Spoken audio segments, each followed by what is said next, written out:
19 students, 3 leaders, 5 four-wheel drives, thousands of kilometers traveled across the bush of Western Australia. In Fitzroy Crossing, one of the local churches was donated a sea container. They had the vision to build it into a Sunday classroom, which they needed due to the lack of space in the home church. They even lacked hands to do the muscle work, but our DTS filled that role quite nicely. I guess you could call us the swole DTS. The DTS put in an AC unit and lights which were powered by solar and wind. The outside was painted to be a vivid reflection of the beauty which was to be found on the inside, as a place where children are to encounter God's love. As well, our team was plugged into local youth directors, assisting them with hangouts with the youths of the community.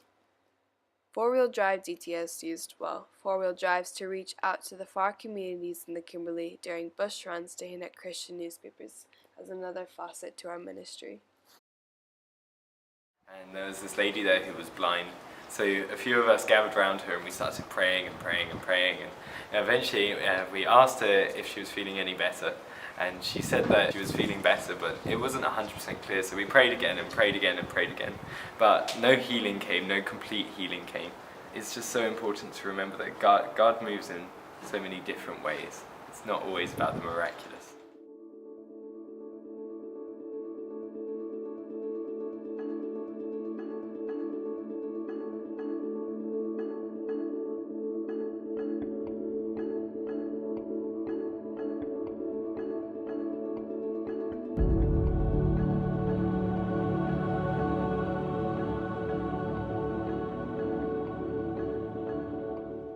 After many hours of traveling on planes and ferries, we're able to spread out through the islands of Savu, Rote, Ambon, West Timor, Sarong, and help churches. We help churches lay foundation.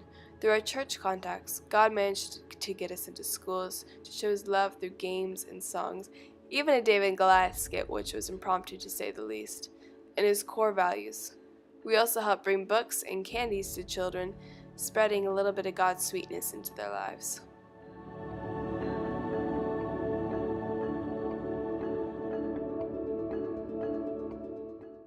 Through the Ministry of Appropriate Technology, Chris led the charge as we taught communities to make sand filters utilizing the natural resources. Each showing, the entire village gathered to see the process in which to make a filter.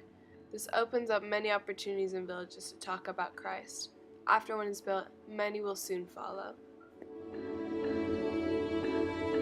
Okay, so we went to Kapong for a second part of my outreach, and we did prison ministry.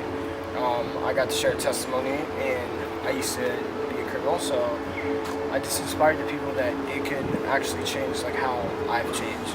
And towards the end of the service, just pretty much people that raped, killed, and robbed cried out to God and wanted God's love.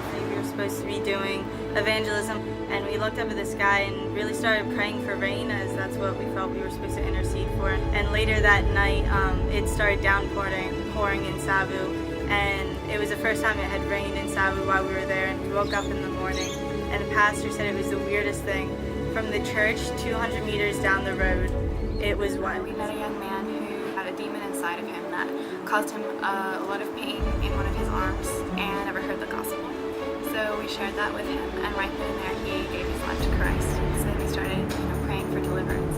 And we felt we were getting really close, but there was something missing. And at that moment he stops us and he says, I'm a son of God now. I have this spiritual authority and I can do this myself. And so he sits there and casts the demon out of himself.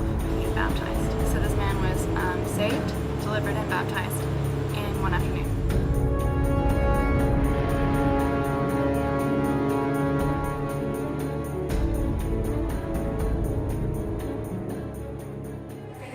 My God is so big, so strong and so mighty, there's nothing my God cannot do. Oh, oh.